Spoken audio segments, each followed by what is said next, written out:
télévision Futur Média mbokk yi ànd ak ñun ñu ngi leen di nuyu ñu ngi am mbégte dellu si ak yéen ci seen émission Faram Facce ñu koy amal àllarba ci waxtu bi mu nekk émission politique boo xam ni li ko tax a jóg moom mooy waxtaanee tolluwaay réew mi ci wàllu politique am daan naa ko faral di wax nag wax politique gu réew di nga wax politique gu santeem waaye di nga wax politique gu koomam di nga wax politique gu njënd ak njaayam politique sociale am loolu mooy wane ni kon politique moo ëmb lépp li nga xam ni moom la réew mi di doxee loolu mooy li nga xam ne nag mbokk yi moom moo sabab seen émission Faram Facce ak télévision Futur Média tey ñu ci am gan gi di Modou Diagne Fada ñu fàttali leen ni moom moo jiite kër gi di Sonacos nekkoon na fi ministre itam ñu dénk ko wàllu wér-gu-yaram dénk ko wàllu environnement jiite parti politique bi di LDR Yeesal nekk président bi tey moom la ñuy recevoir mbokk yi seen émission Faram Facce ak télévision Futur Média maa ngi lay nuyu directeur général. maa ngi lay fay Papa Ngagne di nuyu mbokk yi ñuy seetaan ñu góor ñi ak ñu jigéen ñi. di am yaakaar rek ne lépp lu ñu fi waxtaanee. dana nekk lu nga xam ne njëriñu askan wi la. tout à fait li nga xam ne moo tax nga toog fii moo tax aussi ñun ñu toog fii may kontaan naa trop. di dellusiwaat ci plateau Faram Facce. ànd ci ak mbégte. jërëjëf jërëjëf. dëgg la ak ay circonstances yu wuute nag. ndax yaakaar naa ni circonstance bii nga dellu si waatee circonstance la bu wuute ak ñi nga xam ne noonu nga fi daan ñëwee gis nga li ñuy wax naan bala nga naan naam ne fa soxla bu dee ñaar dafa fekk nga am wér-gu-yaram loolu olof dina koy wax mu nekk ci jamono joo xam ni tey Sénégal mi ngi dund loo xam ni mën nañu ne gulit la parce que xëy na am na fi yu ñu fi daan dégg sax mais gëw ma ni egg na ci niveau bi donte fekkewuma lale waaw tey situation bi nga xam ni moo coïncider ak sa dellu si naka nga ko gisee. waaw jamono bi toll na ci jamono ju nga xam ne yaakaar naa ne lii lëmbee réew mi lëmbee àdduna bi. mooy li ñuy wax Covid 19. di coronavirus. di doomu jàngoro bu nga xam ne. tey tiital na ñëpp. tiital na àdduna bi tiital na scientifique yi tiital na borom doole yi mais tiital na aussi ñi nga xam ne dañu néew doole. ndax dafa nekk mbir mu nga xam ne bàyyiwu fi réew yu am doole yi bàyyiwu fi tamit réew yi nga xam ne dañu néew doole bàyyiwu fi nit ku ñuul bàyyiwu fi nit ku weex. daanaka ci ñoom la njëkkee sax. maa ngi noonu doole te weex la njëkkee. maa ngi noonu donc mu nekk mbir mu nga xam ne xëy dal ci kaw àdduna bi. ba mu njëkkee dal Chine ñu bari ñu ngi doon xool naan xaj na fa lay yem. du agsi ci ñun. ba tax sax d'ailleurs suñu compatriotes yi fa nekkoon. am ñu jógoon taxaw wax ne nañ leen jëli. ndax jàppoon nañ ne yëf ya moom xaj na Chine rek lay yem finalement comme léegi àdduna bi dafa nekk àdduna bu nga xam dafa ubbeeku te li nekk Chine.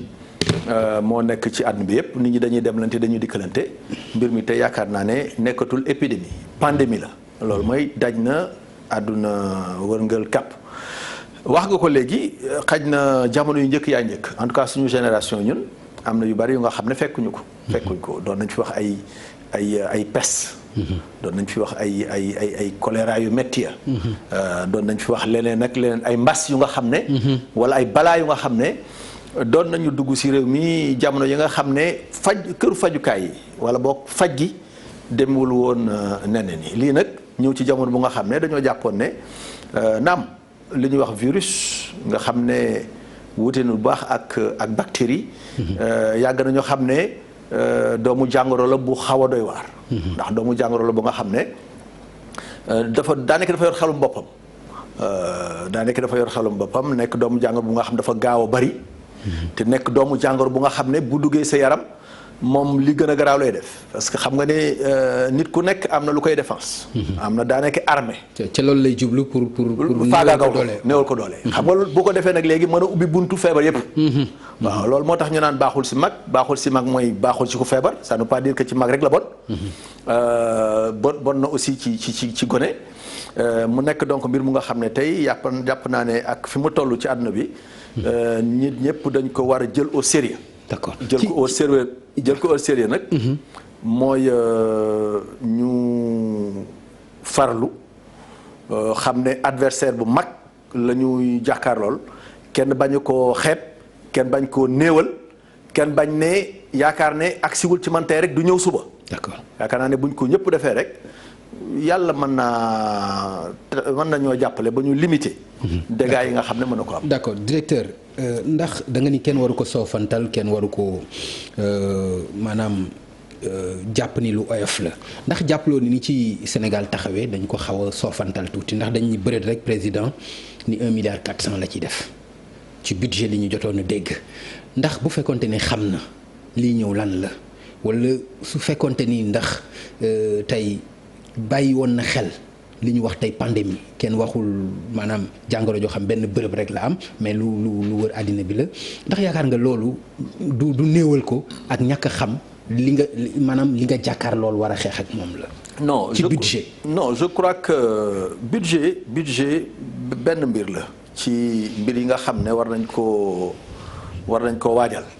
te budget ak situation bi fu mu toll rek mën naa yokk mais li ma gëm man mooy bu fekkente ne am na ku nga xam ne jël na au sérieux feebar bi yaakaar naa président Macky Sall la man dama am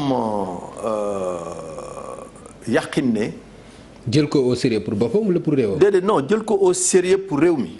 parce que maa ngi suivre ñun ñëpp ñu ngi suivre li xew ci yeneen réew mi xam nañu réew sàngam ba mu fa xewee ñaata tàng le président ba toog soog a taxawal réunion.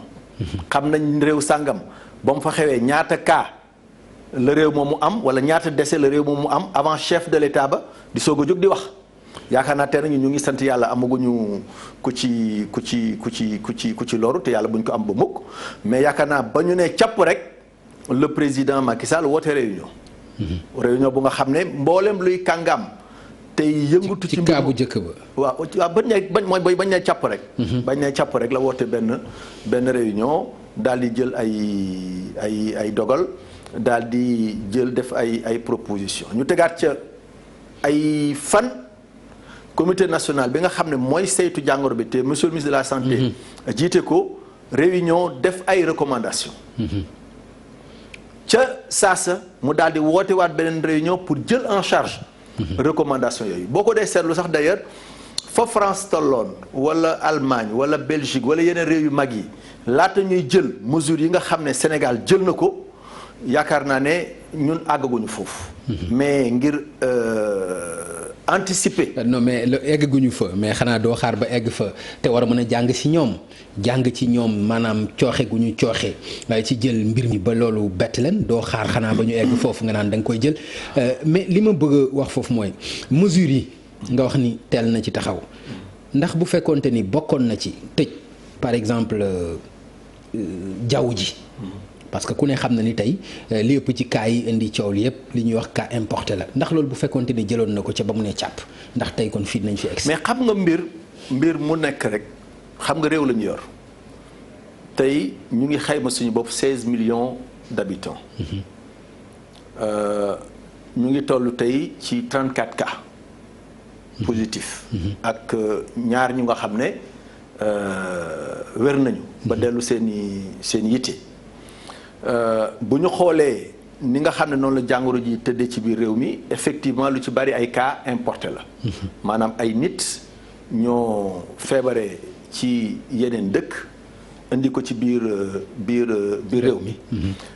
am na ci ñu nga xam ne dès le départ du woon mbirum tëj parce que tamit la ñu waroon def muy ca aéroport fa nga xam ne fa la nit ñi di duggee. muy ministère de la santé déployé fa ay médecins déployé fa ay. mais xam nga ni yéex na ko def. mais non mais loo gisee xam nga mënoo ne quand même am nañu benn cas rek xaaral ñu tëju. am nañu mais lu jiitu cas bi nga waroon jël mesure yooyu. non mënoo lu jiitu cas bi. xam nga tey xam nga. bu fekkee cas bi yow dégg nga ko France. dégg nga ko Italie dégg nga ko feneen. non mënuloo rek. xam nga ci prévention. ci prévention ci fàggandiku. gis nga parce que ñàkkoon ko def tey moo ñu indi li ñu jànkonteel. gis nga règlement sanitaire international. ak protocole yi nga xam ne yépp moom la ëmb. dafa am aussi nu nga xam ne noonu la ñuy saytoo feebar yu mel nii. gis nga feebar yu mel nii du paniquer moo koy régler du tamit précipitation loolu xam nañ ko. parce que mbir la mu nga xam ne mais prévention mën na ci def. waaw mais yaakaar naa ne li ñu def ci ay mesures de prévention. non li ma gëm man. xanaa bi mu duggee ba pare. non mais xam nga dugg bi moom fala budd nañ waxante ne li fi nekk gis nga fi mu toll nii ñu nga tëjoon aéroport ak ba mu amee benn cas nga tëjoon port ak nga tëjoon feneen na mu demee woon ci àdduna bi doon na jafe Sénégal mu bañ fee egg. non loolu loolu njort la rek. waaw non li nga wax nii li nga wax mënoo ci teg mënoo ko justifier. non mën naa xam nga mën ko justifier. xam nga mën ko justifier. am na réew yu nga xam ne ba mu ne càpp la ñu tëju. mais ay kaa nga fa. parce que les frontières elles sont pas étanches amul benn dëkk booy dem bu nga xam ne mën nga wax ne frontière bi fii la tàmbalee. fii lañ koy tëjee fii lay yem parce que boo tëjee yoonu jaww ji gars yi jaar ci yoonu suuf si nga tëj yoonu suuf si ci axe yu mag yi gars yi jël ay moto dugg ci biir dëkk bi. ani état. mais état li ko waroon ci lii. li ko waroon ci lii boo tëjee fii gars yi jaar fii nga jaar fële. mais dama ne suñu frontière loolu la kay loolu bu doon dama ne la suñu frontière sécurité aussi suñu frontière yi ni mu demee. waaw Sénégal nga dëkk fii laa dëkk. waaw ñoo ngi am lu man juróomi réew yu ñu wër. tey xam nañu ne lii mooy frontière officielle bi fii la oto yi di jaar fii la bagage yi di jaar. mais village bi sant ñi fi nekk sant Njaay soo tëbee dex gi seeni doomi bàyyi ñi nga fëlee ñoom tamit sant Njaay ñii sant Jaxumpa boo tëbee forêt bee ngay seen ña nga fële ci beneen dëkk beneen réew sant Jaxumpa. man li ngay wax munoo fexe non mais man waxuma loolu. non li ma la bëgg wax mooy. waaw loo tëju. loolu yëpp yaa ngi ci biir Sénégal rek ay village nga may wax ci biir Sénégal man li ma lay wax nii réew boo xam ni réew la boo xam ni cas yi ñi ngi fa muy notamment Italie parce que cas bi nga xam ni tey mën nañu wax ni moo fii njëkk a dugg foofu la jóge loolu laa la ni matuwaay ya ca war mais d'abord li ma lay wax buñ ko jëloon à la base. non mën nañu bañ a egsi fii. waaw d'abord ma préciser ne bu ma lay wax ay sant Jóob ak Njaay boo demee Mauritanie digganteem ak Sénégal nga dem Mali digganteem ak Sénégal nga dem Guinée digganteem ak Sénégal da nga gis village bii ak village ba nekk ci beneen dëkk ba ñu nekk ay mbokk di demlante. boo tëjee frontière officielle bële ñii ña ngay jaar ca yoon yu sew ya di ñëw di deflante. donc tëj frontière ne ko rap d'un seul coup jafe na. yaa ngi dégg fi mu toll nii tëj nañu lu ko tàmbalee tey si minuit. tëj nañ suñu jëflante ak yenn réew yi. bokk na ci France bokk na ci Italie. waaw dañuy ñaan ci presque juróom-benni réew. waaw dañuy ñaan loolu. mu produire les effets escomptés xam nga lan mooy les effets escomptés. que les cas importés dakk te li ñu gis li ma gis ne noonu la jàngoro ji tëddee ci réew mi fi mu toll nii bu ñu waxee. suñu mbokk mi nga xam ne dafa jógee Italie. mu ñëw ci réew mi yaakaar naa ne am nay cas positif yu nga xam ne ca foofu la jóge yeneen yi ay cas importé la te boo xoolee cas importé yi dafa am ay zone yu nga xam ne fa la ñu nekkagum. li ñuy ñaan yàlla rek mooy bu mu tasaaroo. bu mu tasaaroo ci biir réew mi bañ mën koo circonscrire. te gëm naa ne ak dispositif yi nga xam ne jël nañ ko bokk na ci xale bu ñu dem jàngi bokk na ci rassemblement yi ñu tere ko bokk na ci ñu digle bu baax a baax que nit ñi luñ ko mën di moytu joxe loxo bu ñuy nuyoo bokk na ci ñuy faral di raxasu ak saabu di faral di jël ay produits yu nga xam ne alcoolisé dafay rey doomu jàngoro ji en fait bu ñu farloo. te bañ a néewal xam nga néewal nag chef de l'État ak gouvernement am li ko waroon ñoo nga ca maintenant ñun Sénégal yi nag dañu àgg fu nga xam ne responsabilité kenn ku nekk moom la ñu interpellé bu ñu néewal. d'accord parce que mbir mi nekkul mbir mu nga xam ne dañ ko war a woyofal. d'accord nekkul mbir mu nga xam ne da nga naan man maa ngi dëkk Dakar quartier sangam la am agsiwul sama quartier. yaakaar naa virus xamul frontière parce que du même bu fekkee du virus bi mooy naaw dem tàbbi ci geneen kër aussi nit ñi seen bopp aussi nañu toog ci kër yi génn bala nga koy def na fekk muy lu nga xam ne mënul ñàkk mais ñun ñu bari ci ñun dañu bëgg dem ak digg ci lu nga xam ne amul solo. léegi directeur te loolu général bokk na ci lii néewal. léegi xam nga toog ci kër yi dañ koy wax rek te amul benn mesure d'accompagnement. amul benn mesure d'accompagnement dañu nekk ci réew yoo xam ni dañu nekk ci jege ci jëm ci développement nit ki doo ko ni toogal sa kër fekkoo ko faak facture ndox boo wàññi fekkoo ko faak dund bu boo wàññi fekkoo ko faak courant boo wàññi alors que ñi nga xam ne dañoo toogloo nit ñi seen kër bu ñu jëlee yenn réew yi dañu jël ay décisions.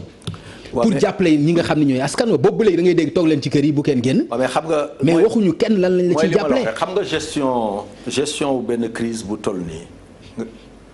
mesures yi loo ci mën di dégg par étape lay demee xam nga dañu njëkk a wax ne bu école yi xale yi buñ jàngeeti parce que gis nañ dëkk yu bari yu nga xam ne daanaka mbir mi ci xale yi lay jaar ba àgg ci ñëpp xale yi buñ jàngeeti tey nañ école yu ndaw yi école yu mag yi yu diggu dóomu yi ñetti ay bés daal ne rassemblement bu mu amati chef religieux yi ñu leen di en tout cas man bokk ci ñi nga xam ne dama leen di sant bu baax a baax parce que comme ni ñu ko xamee diine ñi ko ŋànk ci réew mi ñoom ñoo koy doxal. gis nañu li nga xam ne président Macky Sall ak gouvernement bi taxawal nañu ko ngir aar sénégalais yi ci li nga xam ne mooy jàngoro bi président Macky Sall lancé leen appel ñu bari ci ñoom déglu appel boobu ànd ci. li nga xam ne moom la ñu dogal ba ci opposition bi de façon générale je crois que pour une fois gis nañu mbir mu nga xam ne Sénégal yépp ñu ngi mobiliser wu ci autour du président de la République pour faire face parce que jàpp naa ne tamit na ko waa France mën a defee ñu toog premier ministre bi woo les chefs de parti woo les présidents de groupe parlementaire woo les scientifiques ñuy toog di wax di dem ak ñëw Sénégal aussi bu ñu tolloo fii war nañu wane mat gu toll noonu donc loolu je crois que lu war a mën a dalal suñu xel la ne jàngoro bi am na fu mu toll am na nu muy ñëwee mais bu ñu yàlla dimbalee war nañoo mën a limiter dégâts yi fii ci Sénégal rax ci dolli nag personnel de santé bi parce que yow damay dégg souvent ñu wax ne waaw ñun suñu système de santé bi nii suñu en tout cas li wér te wóor mooy bu dee wàllu surveillance épidémiologique maanaam saytu xeex lépp lu nga xam ne dafa jëm ci wàllu épidémie kenn mënu ci système de santé bu suñu réew mi ci Afrique bi nga xam ne mooy Afrique der bu ñuul. daf ci def ay jéego daf ci def ay référence non dafa am lu mu ci wone. waaw dafa am lu bari lu mu ci wone. lu mel nan. bi ma nekkoon naa ministre de la santé Sénégal ñu amoon li ñuy wax poliomyélite nga xam ne gëjoon na ci réew mi mais jékki-jékki rek benn sénégalais dem benn réew jëlee ko fa indi ko fa muy feebaru laago nga xam ne dafa gaawoon a wàlle OMS organisation mondiale de la santé communauté scientifique internationale yëpp commencé joxoñ li nga xam ne di Sénégal cas importé boobu fa la yem avancé wul Ebola yaakaar naa ne moo gën a mujj bi mu dalee ci réew yi nga xam ne ñooy réewu sowu jant yu bare bari yaakaar naa Sénégal benn cas importé. waaw mais yàggul aussi mais bu ñu amuloon saytu bu ñu amuloon saytu ak farlo ak xam aussi protocole bi nan lañ koy doxalee d'abord dégg nga ay réew ñu ne la am nañu ñaari cas yëpp faatu nañu déglu nga ay réew ñu ne la benn cas fa dugg mais cas ba daa mujj faatu bari na ay réew ci àdduna bi donc bu fekkente ne Sénégal personnel de santé bi système de santé bi am nañu ay matukaay wala xam-xam parce que mbir mi xam-xam la xam-xam. non c'est-à-dire dama la dégg nga bàkku ci dañu mën ci épidémie waaw mais pour man di nga ma jox yeneen exemple yu dul wàllu lii ak lële pour man di nga gën a ma wax leneen sax loo xam ni du Ebola ak li nga ma wax nii ci wàllu laago ak yeneen. épidémie kat yaakaar naa polio dama ne épidémie yi gën a siiw yi gën a metti yi nga xam ne ñoom la àdduna di gën a coow yaakaar naa kenn mu ci gën a Ebola te yooyu yëpp ay virus moo koy joxe parce que comme ni ma koy waxee bu doon feebar bu nga xam ne. waaye nag la ko faj nag jógewul Sénégal jógewul Afrique bitim réew la jóge ca. non xam nga la ko faj aussi. xam nga Pape bu fekkente ni jàmbaar nga itam ñi la indil vaccin bi ba nga faju xanaa dina gën a nekk jàmbaar. xam nga Pape Ngagne virus bii ñuy wax coronavirus amul vaccin. amagu ko. waaw pourtant nit ñaa ngi wér donc xam nga du caaginu vaccin rek mooy faj. wax naa la léegi ne la. wax nañ ñu nit ñaa ngi wér te lu jaaxal nit ñi la itam wax dëgg yàlla. waaw mais xam nga li loolu moom lu jaaxal nit ñi la. parce que feebar boo xam ni ñi ngi wax ñi ngi koy faj ak ni ñu waxee ni amagul vaccin ñu ne am na ñu ñuy faj. waaw mais xam nga yaa ma ni léegi ni amagul vaccin. waaw nga bëgg ma wax ni am na ñu ci wér. waaw mais xam nga li tax loolu xel nangu ko itam. déedéet non mais bu ma la expliquer tuuti rek da nga ko comprendre. ok xam nga wax naa léegi ne la doomu jàngoro bi bu duggee sa yaram dafay répliquer wu.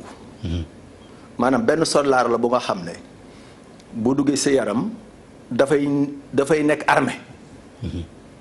mais yàlla ku mu sàkk ku nekk wutal na la armée bu nga xam ne. bien sûr moo lay aar. tout à fait ba lépp lu nga xam ne dugg na sa yaram te war cee dugg. armée bu jóg. saytu ko xeex ak moom. kii nag moom bu ñëwee dugg sa biir am na intelligence boppam dana muté wu dana soppeeku dana multiplier wu. la muy njëkk def mooy songu sa armée boobu nga xam ne moom moo la daan défendre yow. bu leen ëppee doole nga feebar bu leen ëpp doole yàlla mën na la cee musal yow sa armée daaneel armée bale. maintenant bu fekkee ne daf la ëpp doole bu ñu la yóbboo kër docteur yi. docteur yi am nañuy pexe yu nga xam ne bu fekkee ne yow sa respiration dafa wàññeeku am nañuy pexe yu ñu mën a jàppale sa respiration. su fekkee sa température dafa jëm ci kaw am na ñuy pexe yu ñu mën a xeexe loolu su fekkente ne da nga am ay maux de tête am na ñuy pexe yu ñu mais au fur et à mesure que ñuy xeex loolu nga xam ne moom la jàngoro bi di créer mais bu yàggee da ngay doolewaatal sa armée yow pour que sa armée mën a jàkkaarloog ñi nga xam ne si ñoom ñooy. mais léegi lu ñu koy ragalee comme mën nañ ko faj.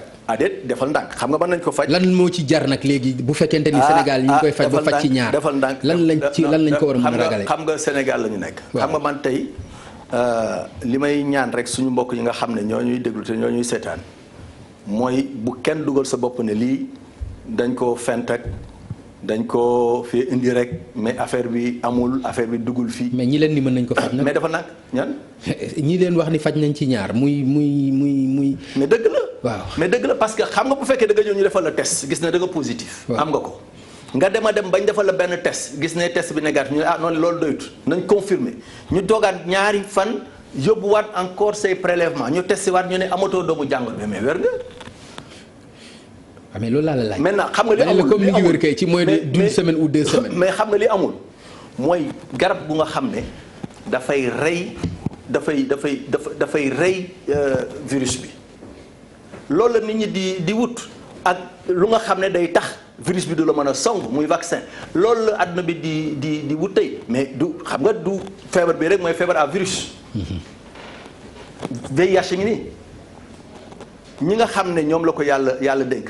kenn mënu la wax ne garab bi mooy faj mooy rey doomu jàngor bi mais am nañ ay garab yu nga xam ne bu ñu la ko joxee. day yokk sa défense immunitaire. ba nga xam ne bépp maladie opportuniste. bu mën a dugg sa yaram bu ñëwee du dugg parce que mbir mi noonu rek la c'est-à-dire ku ci yàlla may wér-gi-yaram may kàttan li tax ñu naan baaxul ci mag mooy souvent boo nekkee mag juróom-ñaar fukki at juróom-ñett. say défense day néew doole. say défense day néew am nga yeneen feebar yu nga xam ne. ñoo ngi ci yow yu nga xam ne li taxoon nga doon dund ba léegi. mooy say défense ñoo daan xeex ak.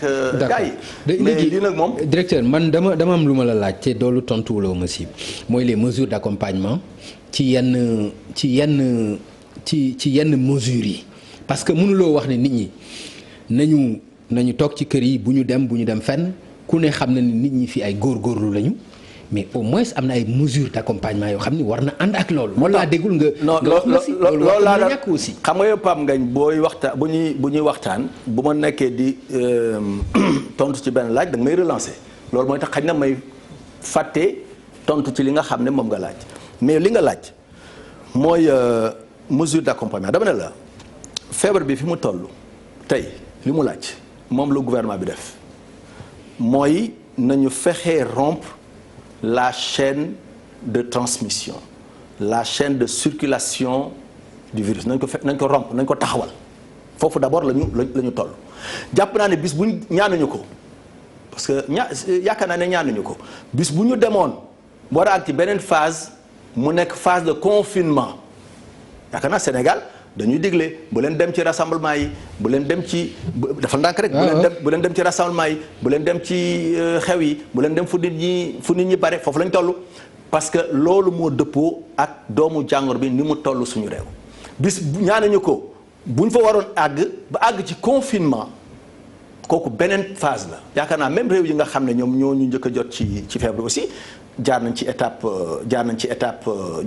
yooyu yëpp.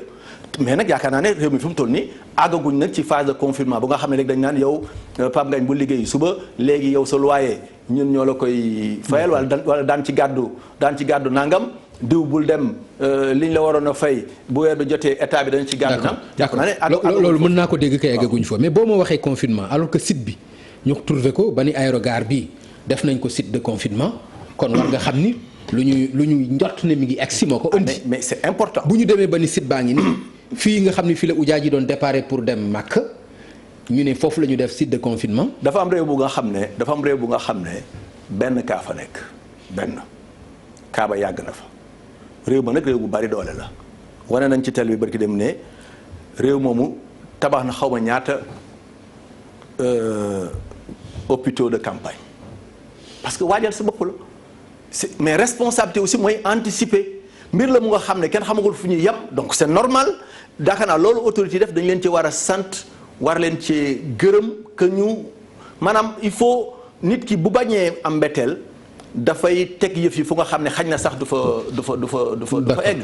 kon gëm naa ne encore une fois vraiment pour nous résumer et loolu c'est pas parce que je suis avec le président Macky Sall moo tax ma koy wax li ma gëm mooy mbir mi bi mu tàmbalee ba tey taxawaay bi ci président Macky Sall am taxawaay bi ci ministre de la santé am gouvernement bi am ko ci nekk na taxawaay bu nga xam ne taxawaay bu ñëpp rafetlu la maa ngi seetaan barki dem benn chaîne internationale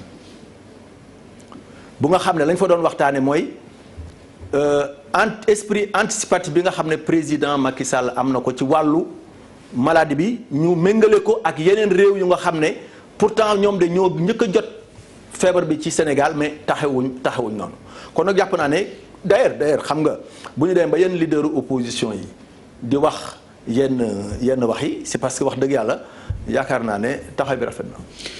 mais taxawaay bi da nga koy wax di ko waxaat te man taxawaay bi xaw ma ci lan nga sukkandiku pour wax ko président ñaari yoon laa ko gis mu génn waaw mu génn wax ci.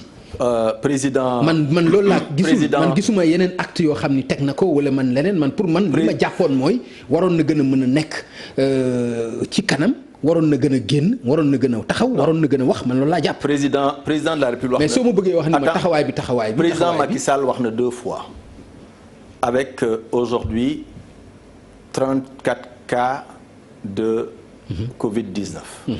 président France ñaari yoon la waxagum. xam nga ñaata milliers de cas ñoo nekk. bu leen méngale nag ci responsabilité. même bu fekkente ne. comparaison. waaw bu leen méngale ñoom. comparaison n'est pas non mais réew bu nekk.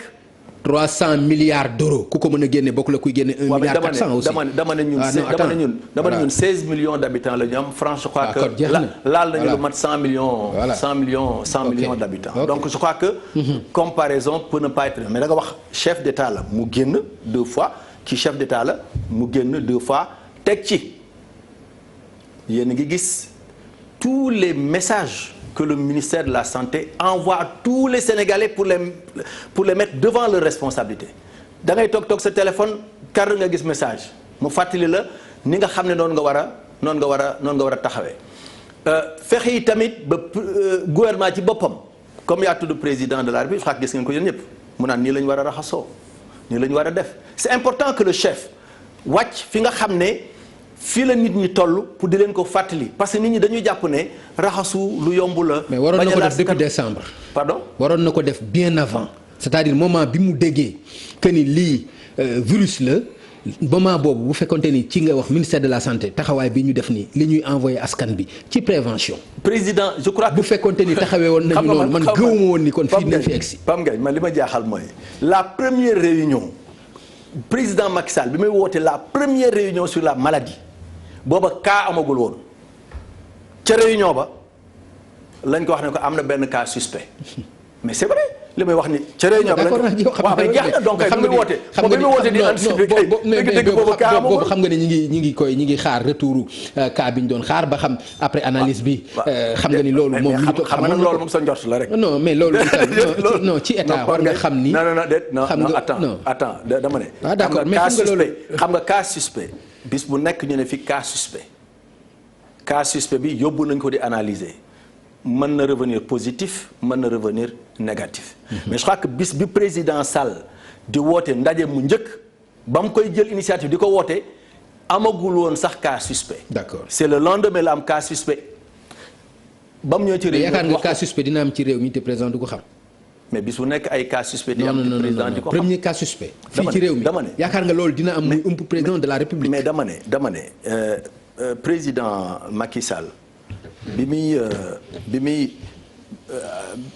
muy woote réunion boobu boobu maa ngi woon France ca salon international de l'agriculture yàlla dogal na ñu jotante ci téléphone booba samedi la xawma vendredi mu ne lundi il convoque sa première réunion sur la crise te booba kenn waxagul waxi cas te li ma lay wax nag quand même man dinaa am na lu nga xam ne comme on dit jaaraluma ko donc moom ba mu fagaroo ne moom ci bopp dina woote boobu wax dëgg yàlla cas amagul ci Sénégal te loolu man mat naa ci d'accord léegi ci wax nga ni gis nga taxawaay bi nga xam ni moom la ci opposition bi taxaw gis nga taxawaay bi ci kilifa diine yi taxaw loolu rek war na tax itam communication gouvernementale bi wala ministérielle bi mu ànd ak dëgg askan wi ñu leen di wax dëgg tàmbali woon nañu ko bu ñu leen nee cas importé bi dinañ leen ma nga jógee bërëb sàngam mi ngi jógee bërëb sàngam ci ñaari fan yu mujj yi gis nga ni soppi nañ ko carrément ci seen discours. waaw c'est-à-dire bu dee Touba la jógee dinañ ni Touba la jógee bu dee feneen la mais sauf bu fekkente ni étranger la est-ce que yaakaar nga ni loolu itam ñu commencé woon di wax nit ñi dëgg dem ba ci yàgg bëgg ci génnaat est-ce que yaakaar nga lu mën a indi transparence la ak ni nga xam ne noonu la leen ñëpp wuysee pour jàppale leen. man en tout cas ak li ma xam. bi ñu amee à l'époque ce cas de poliomyélite parce que fii léegi feebar surtout feebar yi nga xam ne ay épidémie la organisation mondiale de la santé du nangu ñu nëbbu ci dara parce que loolu boo ko defee kon Sénégal mi ngi violé mi ngi non dégg ma wax la loolu boo ko defee sàmmonte woog règlement sanitaire international. voilà kon loolu ay jalgati la. mais déedéet. ah kay parce que bu ñu nee cas bi importé la jóge wu fi mais nañ fan la jógee. non attends wax la xam nga aussi dafa am lu nga xam ne. dañ ko war a may ki malade. dëgg la ki feebar loolu d'accord naa ci. kenn war ko stigmatiser. loolu d'accord naa ci. kenn warul stigmatiser mais loolu waxuma ko dem. attends non li ngay wax bu ñu ko toppee. waaw c'est-à-dire que bu ñu continuer doon ko comme li ngay wax nii suñ continuer woon doon ko waxee noonu dañuy wéy ci stigmatisation daal di stigmatiser ay yenn nit ñoo xam ñuy tukki la wala ñuy stigmatiser ay nit parce que dañu weex. te jàpp naa ne loolu tamit bokkul ak sàmmonte ak yelleefu doomu aadama yi donc man contrairement à toi ñaari fan yi ni ma gisee ñuy communiquer dama jàpp ni nii lañ waroon a départ a communiquer parce que mbir yi tamit day toll fu nga xam ne. départ wuñu ko donc nañ ko continuer. non dama ne non lu tax ñu koy continuer parce que tamit mbir. mais mooy transparence non loolu du transparence si am na lu nga xam ne xam nga tey boo defal naa dafa lire benn message ci Facebook bi benn nit ku dëkk Touba mu ne yéen waa quartier sàngam de yéen a ngi naan kaa bi dëkku fa bu ñu leen laajee ngeen ne quartier sàngam la dëkk ñu laaj ñooñu ñu ne noo quartier sàngam la dëkk waaye daal na ngeen fexe ba ñun suñu quartier bii ñu dëkk moom bu leen tudd mukk ne waa ji fi la dëkk mais est-ce que loolu bu continuer ci boppu Sénégal est-ce que loolu baax na donc jàpp naa ne wax. ne kii nangam la fii la jógee non loolu amul benn scientifique wala kenn ku nga xam ne xam nga tuuti nii mbir mu mel nii nan lañ koy gérer nu mu demee mu war a nangu ñuy continuer di stigmatiser ay nit di ber ay nit mbir mi du parce que nit ki dafa weex mbir mi du parce que nit ki dëkk bii la dëkk. wala quartier bi la dëkk wala nangam tey dégg nga le ministre mu ne benn ci cas yi mais mi ngi ko jëlee ci ki nga xam ne moo ko amee woon Touba donc il a précisé Touba. mais donc non bu fekkente ni mën na wax Touba bu waxee yeneen importé waroon na wax ci yan réew la aussi. dama ne dafa wax xam nga fii dañ doon wax naan kii français la kii espagnol la kii anglais la kii nangam la wax nañ ko fi ba tey kii cas contact la. mais loolu moo waroon continuer nag. non dama ne. loolu moo waroon continuer non li war a continuer xam nga li war a continuer mooy bis bu nekk biir Sénégal cas suspect bu ñu fi am nañu def ay prélèvement indi Institut Pasteur mu analyser jox ministère de la santé man plutôt dama leen di féliciter parce que chaque jour que Dieu fait il y a un point un bilan transparent qui est fait de la gestion de la maladie yaakaar naa ni ko Sénégal di defee sax. C'est exactement comme ça que ça se fait dans d'autres pays yu nga xam ne démocratie am na fa liberté am na fa droit de l'homme yi tamit sàmmonte ni ak ñoom et que organisation mondiale de la santé aussi mu nga fa teew chaque jour nga dégg ministre bi génn su ministre bi génnul directeur de cabinet génn mën nañoo dem ba directeur général de la santé muy génn ñuy dem ba le directeur de la prévention di génn parce que li ñu bëgg rek mooy bis bu nekk ñu xam lu xew. et xam aussi nan lañ ci war a tax. dama gis nag ñu am luñ ci rax quoi ci xeex bi mooy jàpp ay nit di leen yóbbu gendarmerie ak yooyu est-ce que yaakaar nga loolu waroon nañ fa egg. par exemple ku mel ni Abdoulaye Mbaye Pekh nga xam ni waxul lu dul Touba coronavirus ba même bu fa nekkee Serigne Touba dina ko fa génne ndax yaakaar nga kàddu yooyu mel noonu jar na ñu toll ci crise bu mel nii. ñu naan dañ koy yóbbu gendarmerie pour wax lii wala lële. yaakaar nga ku mel ni Gana Messere ku mel ni Selbé Ndom est-ce que yaakaar nga loolu luy defar la. ci moment bi ñu toll ñooñu nga tudd ñëpp Gana Messere Ablaye Mbaye Pekh Selbé ak ñoom ñëpp maa ngi leen di nuyu mais nag gis nga léegi dañoo toll ci jamono bu nga xam ne médias yi dañoo gaaw ndax léegi médias yi nekkatul rajo rek nekkatul télévision. médias yi réseaux sociaux yi la. kon xam naa ni kenn mënu ko arrêter. attends non waaw mais kenn ku nekk aussi sooy wax. sooy wax xam nga man sooy wax nga wax ci lu nga xam ne xam nga ko nga wax ci lu nga xam ne maîtriser nga ko. li nga gëm nag non li nga gëm beneen affaire la. non li nga gëm beneen affaire la. li nga gëm man mii ci ñi gëm ne. waaw ci ñi gëm ne réew mi ñu nekk. muy Sénégal nañu fagaru de. nañu raxasu nañu diwu produit alcool hydraulique nañu moytu ndaje yi nañu moytu lu ñu man parce que loolu moom la ñu suñu diine sant nañu sabablu moytu mais man gëm naa ne kilifa diine yi moo xam kilifa diine yi nga xam ne dañu bokk ci chrétienté wala kilifa diine jullit yi Sénégal itam réewu ñaan la. gëm naa ne ñun suñu wàllu bopp yi tamit war nañuy sàkku ñaan ci sang yooyu ci nit ñu baax ñooñu. pour ñu ñaanal ñu parce que réew mu nekk ak aadaam. réew mu nekk aussi ak la nga xam ne moo fay réalité. donc nañu respecter li médecins yi wax li faj li nga xam ne ñooy nit ñi nga xam ne ñoo nekk ci hôpitaux yi li ñu wax mais nañu jàpp itam ne dañu nekk ci dëkk bu nga xam ne dëkku ñaan la man li ma gëm mooy dëkk bii nga xam ne mooy Sénégal nit ñu baax ñi fi tëdd ñaan nañ fi ñaan yu nga xam ne mais gëm naa ne fu mu jaar am jeexital. ci ni fi feebar bi di duggee ak ni fi mel loolu sama ngëm-ngëmu bopp mais loolu nag man la Modou Diagne Fada. mais ça ne veut pas dire que. dama war a taxaw mais keneen ki wax ngëm-ngëmam ñu. convoqué non xam nga man mbir mu nga xam ne man daal feebar am na. non mais feebar am na ñu nekk ci benn ennemi ñëpp xam ni lii mooy ennemi. mais xam nga bu lan moo fi indi ay pour yow est-ce que yaakaar nga loolu. est-ce que xam nga tey bu fekkee ne Pape Ngagne yow dañ lay déglu. nit ñi dañ lay déglu nit ñi dafa am fu ñu la teg. nga jël sa émission bii nga ne man Papa Ngagne Ndiaye maa ne feebar bi amul mais am na Sénégalais yu nga xam dañu naan Papa Ngagne ko wax. mën nañoo tekki seen laxasaay wala boog mën nañu wax ne mbir mi amatul loolu la ñu bañ ci moment bu nga xam ne ñépp dañu war a maase bokk ndey bokk bàyyi laxasaayu.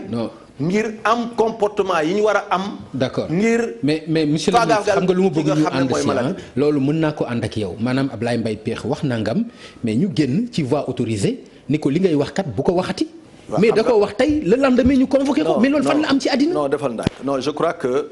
au moins xanaa ku xamadi war nga xam. Ablaye Mbaye Pekh xanaa am na lu mu tekki ci réew mi loo xam ne du wax lu fi yàq wala loo xam ne. nangu naa ne Ablaye Mbaye Pekh am na lu mu tekki ci réew mi. sama xarit bu baax la yaa ngi dégg mais dama jàpp ne yoon moom ñëpp la fi nekkal te itamit woote bi ñu leen woo yaakaar naa ne liñ ci doon wut rek mooy dissuader maanaam bañ ñeneen def ko wala bañ ñeneen jàpp ne mbir mi ñi kon ñenn di waxe noonu la tëddee mais yaakaar naa bu fekkonte ne dañ leen a woo pour sonal leen pour bunduxataal leen pour def leen yaakaar naa ne woote yi du demee noonu mais nag lu demee nii tollu fii nga xam ne c'est très sérieux et que président de la république wax na ko guerre la ñuy def beneen président wax na ko ne guerre la ñuy def mais guerre nag da ngay bokk ci ñi nga xam ne ñoom ñooy xeex mbir mi mais waroo wax lu nga xam ne mun na décourager soldat bu nga xam ne dafa nekk ci xeex bi. waaw d'accord xam nga ku guerre moom boo ko waxee ku nekk ak sa arme ku nekk sa arme mën na nekk sa ngëm mën na nekk ki nga yaakaar mën na nekk leneen ak leneen mais nañu bàyyi nit ñi ñu wax li ñu xalaat. wax li ñu yaakaar terewul aussi bu fekkente ni da nga nañu fexe ñoom ba communication bi ñuy def nekk communication bu gën a kawe li ñuy wax fake news loolu mooy li nga xam mooy jëriñ askan wi. mais loolu dafa jafe nii tey ak réseaux sociaux yi si mooy li ci am gis nga non dafa jafe ak réseaux sociaux yi ngay wax lu gën a kawe fake news xam nga lu ñu war a def fexe ba fake news du am je crois que loolu d'abord loolu mënuñ ci dara. waaw dama ne loolu boo xoolee. waaw dama ne loolu moo gën États-Unis xool feneen. waaw dama ne loolu moo gën fake news moom. waaw dama ne ndegam Chine sax la am te ñooñu nga xam ne ñoom amuñu démocratie amuñu dara ndegam fa la fake news mën a am waxuma la feneen loolu moom. mais dama ko lijjantil sa bopp da ngay sonal sa bopp. dama ne fexe ba loolu bañ a am moo gën nga ne nañu fexe ba yéegal communication bi. loolu nag mooy seen cër ba mën a nëbbu. mais loolu mooy seen cër mais yaakaar naa ne li ñu ciy def ci wàllu communication jafe na romb parce que te yaakaar naa ne mbir mi moom la ñuy waxtaanee fépp mbir mi moom la ñuy waxtaanee ci barab yépp mais loolu nag dafa am ñu porter cette communication positive muy président de la République muy ministère de la santé muy docteurs yi nga xam ne ak médecins yi nga xam ne ñoo nekk ci gox yeeg goxaan yi ak itamit média yi nga xam ne. surtout waaw d'accord ak média yi nga xam ne ñoom tamit xaaruñu kenn woo leen ci mais parce que c'est leur rôle. voilà mais je profite de l'occasion pour féliciter même Bougane aussi taxawaay bi nga xam ne taxaw na ko si loolu aussi c'est très important. je félicite Bougane je félicite tous les patrons de presse yu nga xam ne comprendre ne mbir mi du mbirum président Macky Sall. du mbirum président Abdoulaye Wade du mbirum Modou Diagne Fada mbirum Sénégal ñépp la. te kenn ku nekk ak fànn ba nga féete ba ci yow émission bi ngay def ni tey jàpp naa ne jàpp ci xeex bi la jàpp ci li nga xam ne mooy taxawaay bi ñëpp war a am pour que ñu faagaagal nu mu gën a gaawee lii di coronavirus ba jàll ci leneen parce que tamit àdduna bi mënul taxaw te corona bi fekk mu ngi fi exportation yi di wàññeeku importation yi di wàññeeku tourisme yi di gën a néew doole suñu économie di gën a néew doole ñuy gën a am ay pertes sèches parce que forcément da nga tibb ci alal réew mi pour taxawee ko donc jàpp naa ne corona bi moom lu fi gën a gaaw a jóg jàpp naa ne mooy li nga xam ne moom moo arrangé ñëpp te yaakaar naa ne taxawaayu état bi am na mais taxawaayu chef religieux yi nga xam ne aussi te foofu am na lu am solo lu nga xam ne Sénégal yu bari bàyyiwuñ ci xel mais lu am solo la parce que constitution Sénégal léeg-léeg bu président ne jël na ndogal dajale rassemblement du am président de la République xam ne yan rassemblement la état mën a gérer ak yan rassemblement la état mënut a gérer parce que am na rassemblement yu nga xam ne mbirum diine la te diine ji ñoom ñoo ŋànk seen bopp ñoom ñooy doxalal seen bopp donc li pouvoir temporel bi amoon rek mooy waxtaan ak pouvoir spirituel bi dialoguer ak pouvoir spirituel bi ba ñu am taxawaay bi nga xam ne moom la ñu am. fi mu toll nii te jàpp naa ne loolu. lu mat a rafetlu la diggante spirituel ak temporel. ni ñu lëkkaloo. ci mbir mi pour jàngoro bi jóge fi ba dem ba pouvoir spirituel di génne alal di bàyyi ay ziara di bàyyi ay appel di bàyyi ay manifestation d'église rien que rek pour accompagner l'État je crois que ça nous prouve que nous avons une nation dans ce pays. loolu yëpp nag bu ko spirituel defee opposition def ko na état wax dëgg askanam wax dëgg mooy bu fekkente ni tant de cas la positif nañ leen ko wax. buñ ci làq dara. bu fekkente ni leneen am na. nañ leen ko wax kenn mënu koo xam nga. loolu mooy li nga xam ni moom moo gën. Pam Ngagne xam nga tey dafa am lu nga xam ne kenn mënu ko nëbbu.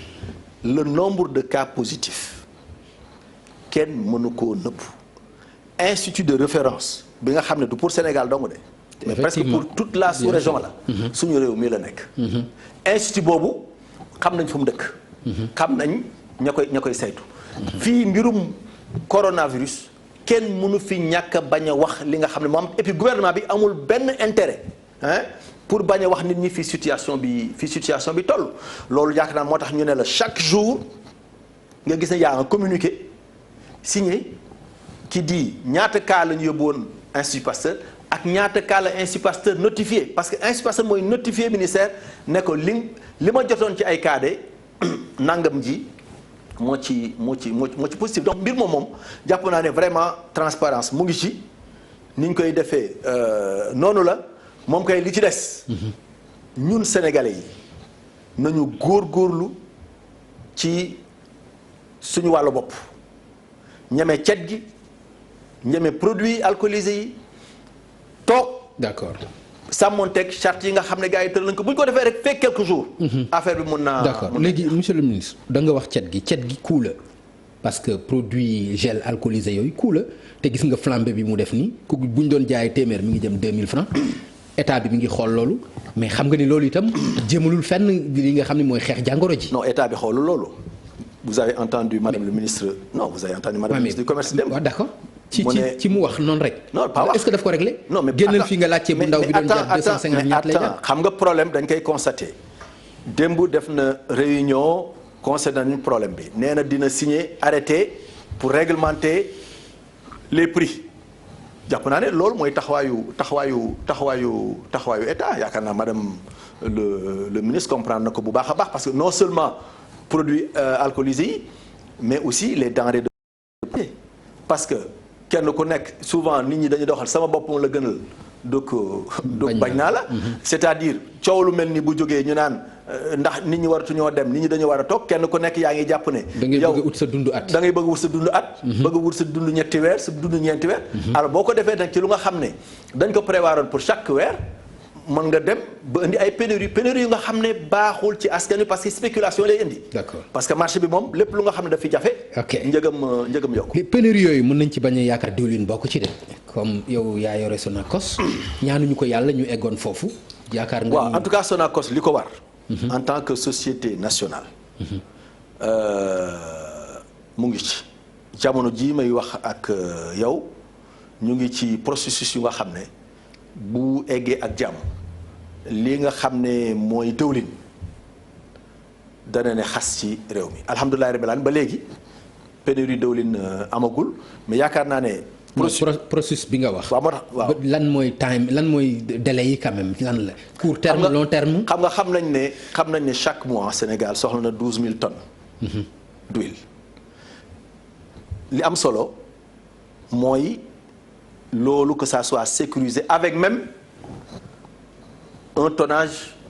un supplément de tonnage parce que comme ni ma ko waxee sànq ñu bari dañuy dem peut-être di def ay réserves pour les mois à venir loolu Sonacos mu ngi ci mais du Sonacos donc am na yeneen importateur d'huile ñu nga xam ne aussi ñu ngi ci marché bi te ñu ngi ci liggéey. non léegi wax nga ma importation exportation mën na dem ba am jafe-jafe su ñuy wax maanaam bu ñu demoon tey bu wéet ak suñu réew ñaanuñu ko yàlla nag loolu egg foofu mais bu amoon tey ndax diwlin mën nañu ci am jafe-jafe tey jii ma lay wax nii passé nañ ñun suñu commande ba pare xaj na fan yi ñu jëm tuuti te réew parce que dañuy xool réew ban réew moo tëj frontière ban réew moo tëjul parce que tamit comme ni mu demee ci yeneen produits yi réew mi tëj na réew mi tëjul loolu lépp on est informé xam nañ ban réew moo tëj xam nañ réew mi nga tëjugul tey tamit te tëj yi aussi boolewuñ ci cargaison yi mën a indi dund wala leneen non bokkuñu waxuñu affaire fret waxuñu affaire fret donc mën nañu dalal suñu xel ne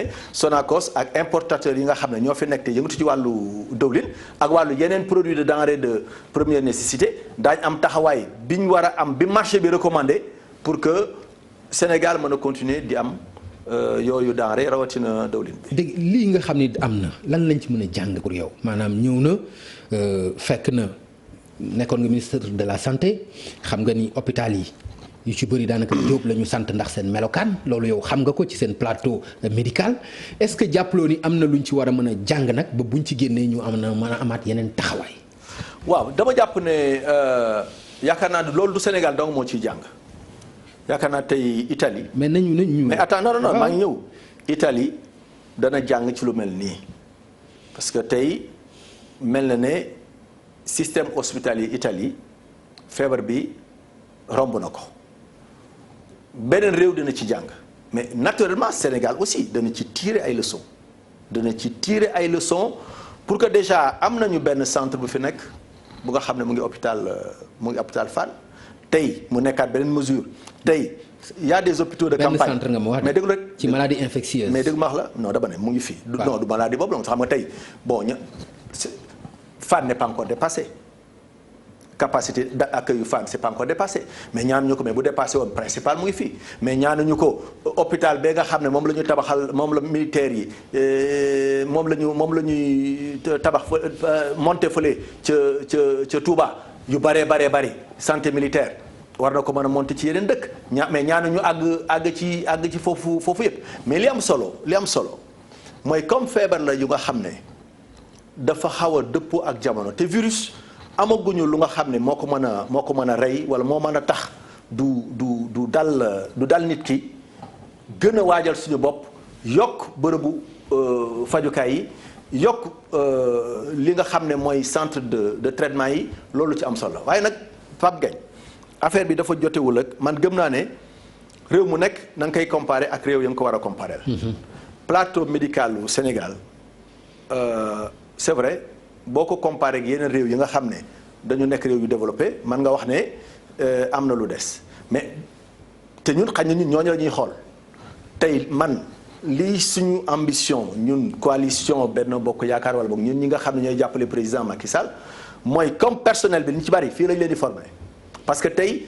boo dee seet ci àdduna bi faculté de médecine bu Sénégal ci faculté yi nga xam ne ñoo gën a performante ci la bot ci àdduna bi suñu mbokk yi nga xam ne ñoo nekk Maghreb ñu ci bari fii la ñu jànge te fii la ñuy yónnee encore seen i doom pour ñu jànge fii médecine xaj na nag bu ñu demee seen réew daañu fekk équipement ay plateau yu nga xam ne ñoom ñoo ñu gën a baaxle mais gëm naa ne lii suñu ambition mooy romb ñooñu ba ñun suba suñu amatee ku nga xam ne dafa feebar Sénégal ñu mën koo faj ci biir Sénégal.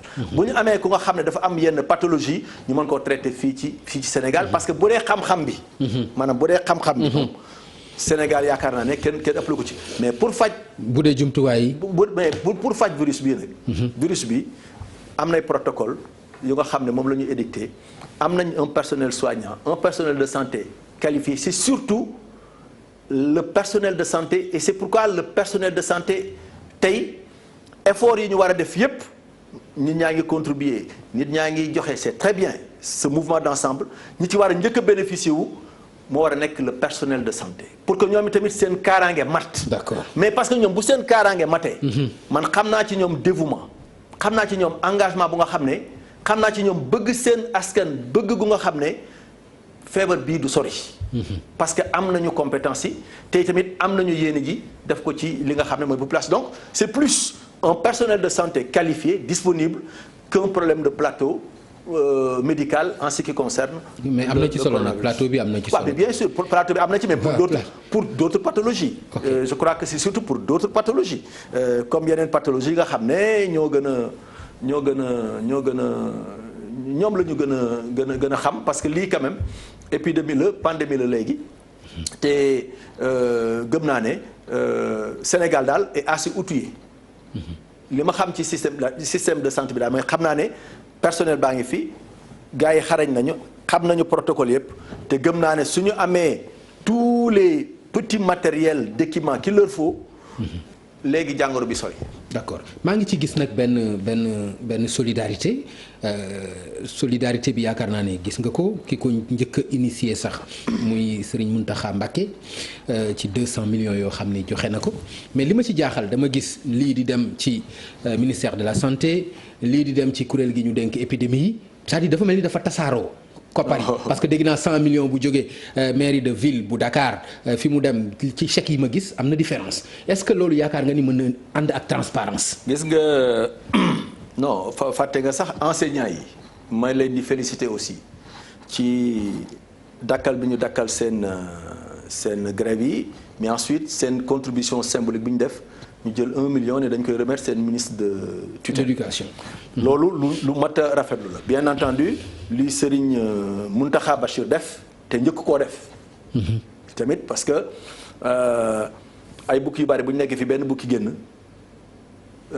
bukki bi njëkk a génn rek la ñuy wax beneen bu génn tamit dañ naan beneen génn na beneen génn donc Serigne Mountakha Bachir moo njëkk a génn moo njëkk a wax moo njëkk a jëf mu nekk lu nga xam ne lu am solo la ne dimbalee na ko état bi ba Serigne Bassirou Abdoul Khadr waxee daf ne jokkoo na ci ak président ne nañ ko jox ministre de la santé ministre de la santé dafa taxawal comité national de gestion bu nga xam ne waa ministère de la santé ñu ngi fi mais yeneen experts yeneen nit waa OMS yëpp a ngi ci biir comité de gestion boobu donc même la dem ca ministre de l'éducation bu tàbbee ci loxo ministre de la santé day dem ci comité national de gestion donc lépp foofu la jëm maintenant comité national de gestion comme noonu ñu réunion woon daal ne léegi nañu tere njàng mi nañu tere nangam montant yooyu aussi bu ñëwee ñoom ñooy xool nañ ko jënd lii nañ ko defee lii nañ ko defee laa nañ ko defee laa loolu moom mënul am manque de transparence parce que ku joxe xam nga li nga joxe te ña nekk comité national de gestion du ñëpp ñoo nekk ay militants Alliance pour la République wala ñëpp ay nekk ay militants Yeesal wala ñëpp nekk ay militants politiques ay sénégalais ñoo fa nekk communauté internationale ñoo fa nekk donc utilisation fonds yi moom yaakaar naa ne xel mën na cee dal parce que nañ ko daan defee rek jamono ba ñu fa nekkee gëm naa ne ñu fi nekk tamit noonu lañ koy. waaw dañ fi daan dégg rek ay coowu xaalis ci bu ñu mësaan génn ci yu mel nii ba ku ne dugal ci dërëmam parce que jarul a xeeb am na ñoo xam téeméer la ñu am ñoo xam ñaar fukk la ñu am ñoo xam ne 10 millions la ñu am mais ñooñu fu ñu dugal seen xaalis itam ci dimbalee ko seen réew mais dañu war a xam fan la xaalis boobu. gëm naa ne loolu dara waru ko ëpp priorité ci loolu. loolu war na ànd ak transparence on est d'accord et gëm naa ne transparence bi dina fa am mais daal xamal ne xaalis boo dégg ñu remettre ko sur le plan national ca comité national ba la jëm. d'accord ba tey ci dogal yi nga xam ni jël nañ ko rassemblement yi. c'est vrai am na ci yoo xam ni wàññi nañ ko mais am na ci yoo xam ni xanaa kenn mënu ci dara mooy benn kaaru dem dikk bu def juróom fukki nit wala juróom-ñaar fukki nit mais yooyu xam nga ni kenn mënu ci dara. te loolu itam ay leneen la mën a jur. non xam nga état moom état bu dul wàllu diine ji nga xam ne moom waxtaan rek la mën a def ak ñi ko ŋànk lépp luy dox ci réew mi état mën na ci dara ndax. jaragum na ko wala jaragu ko ndax egg nañ fa wala egg guñu fa kooku nag comité national de gestion bi moom mooy analyser parce que ñoom la ñu dénk ñu koy saytu toutes les minutes toutes les heures tous les jours ñoom ñooy xool et puis ñoom cas bu ñu yóbbu Institut Pasteur ñu jàng xam nañ cas bi fu mu jógee est-ce que waa ji dafa duggoon avion est-ce que waa ji dafa duggoon bateau est-ce que waa ji dafa jëloon car rapide xam nañu mën nañu def seen i estimation xam cas contact yi est-ce que ñii ca école ba la wala est-ce que ñii ca kër ga la wala ñii est-ce que dañu jëloon oto wala nangam ak nangam dañuy def seen i calcul di def seen i xayma. bis bu ñoom bu ñu demoon ba gis ne propagation virus bi kat ci oto yi la gën a baree ci bus yi la gën a baree wala ci nangam yi gën a dañuy def daal proposition. bu ko defee ñu seet nu ñuy safara. d'accord mais monsieur le ministre li mën a bañ a arrêter transport bi est-ce que mënuloon bañ a arrêter julli jumaa yi par exemple décision bi ñu ci jël jàppaloo ni lu ëpp la par exemple ñu tëj jumaa yi tëj jàkka yi yaakaaruloo ni loolu lu ëpp la nag aussi. ndax ku mën a bàyyi par exemple juróom fukki nit ci kaar. war nga mën a bàyyi au moins. ñeent fukki nit wala ñaar fukki nit ci benn jumaa wala leneen noonu déet man xam nga li ma xam mooy. mbirum diine daal lépp lu ci état war a wax daf ci war a diisoo ak ñi nga xam ne ñoo ko ŋànk. mais man diisoo bi sax am na. mais man gaw ma ne. état mën na tëb rek. ne damay tëj jumaa damay tëj jàkka damay tëj nangam. d'accord yaakaar naa ne ñi ŋànk. bu fekkee ne ñoo bokk lu ñu wax ñi ŋànk mbir moomu. ñoom ñoo mën a dajaloo saytu ko seet ne fi mbir mi tollu kat. lii jaar na fi ñu ngi koy def te yaakaar naa ne loolu mooy déggoo gi nga xam ne mooy bi ñu doon wax léegi rek am na diggante le temporel et le spirituel. te loolu mu nekk ci parmi les forces positives de notre société et de notre nation. ok mais conséquences yi nag mën na doy waar gis nga fi mu nekk nii njàng mi kenn xamul 21 jours 3 semaines la ñu wax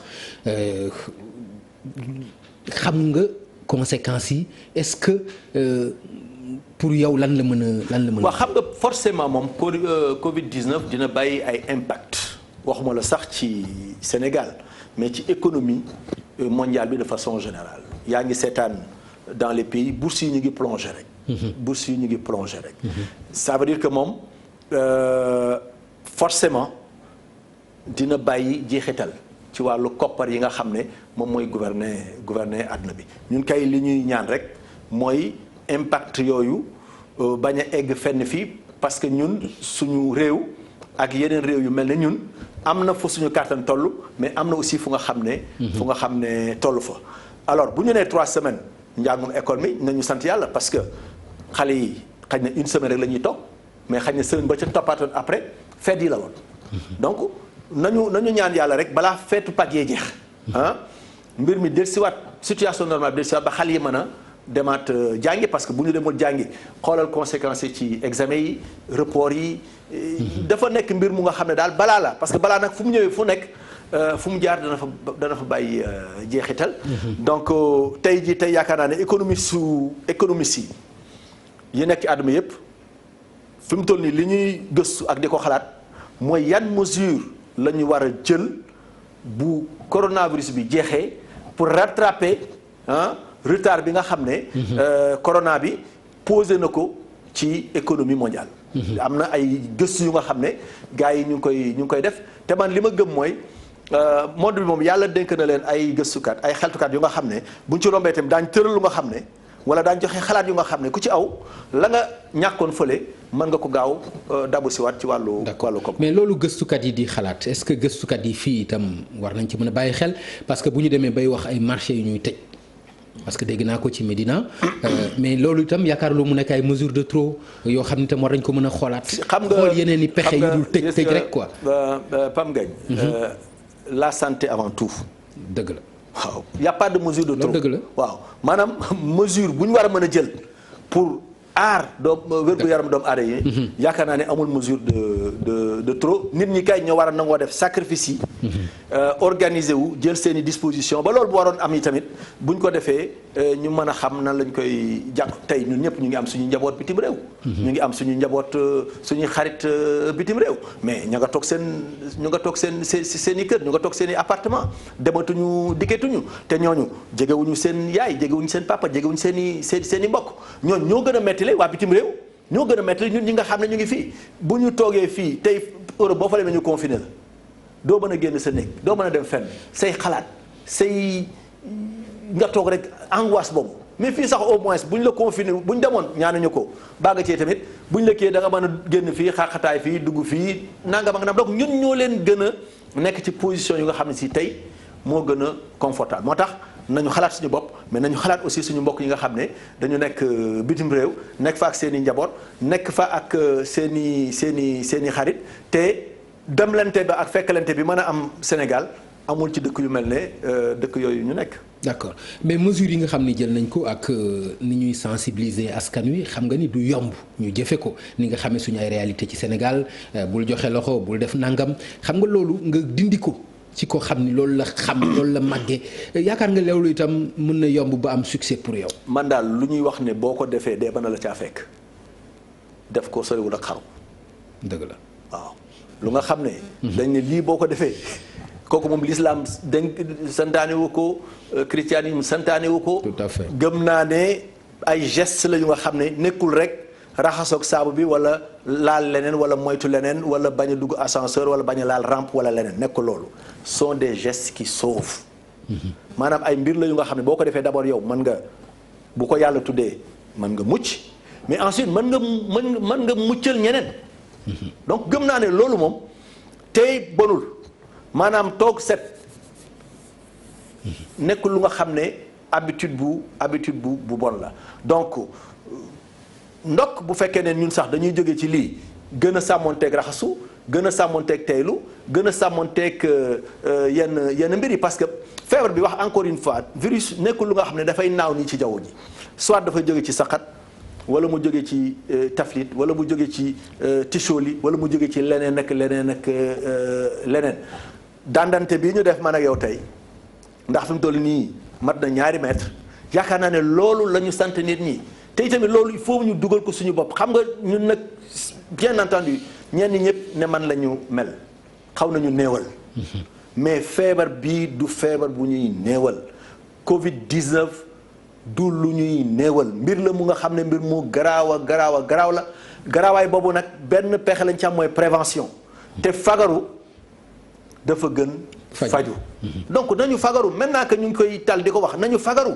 ba du ñu àgg ci bërëbu fajukaay yi yaakaar naa loolu moo gënal gouvernement bi mais loolu aussi ñun moo ñu war a gënal ñun ñi nga xam ne ay citoyen lañu te fagaru bi nag dëgg-dëgg yomb na kenn mënu maa wax ne mënul am saabu kenn mënu maa wax ne mënul am ndox mu nga xam ne ndox mu mu raxasoo la waaw loolu xam nga loolu gis nga ndox mi moom ñi ngi koy jàmbat Pape Ngagne waaw non ndox mi moom ñi bari na ay zone yu ñu koy jàmbate Pape Ngagne te xam nga ni ndox moom mooy soubassement bi wax dëgg yàlla Pape Ngagne ci ma xam nga dëkk Daaru Musi laa dëkk waaw loolu dëgg la boo demee ba ca ginnaaw Thielmaxa wala nga dem ba ca ginnaaw Daaru Musi waa ji leen ndox maa nga fa muñ mën a raxasoo fii ci Ndakaaru rek ñi ngi lay wax amuñu mais ndox dama ne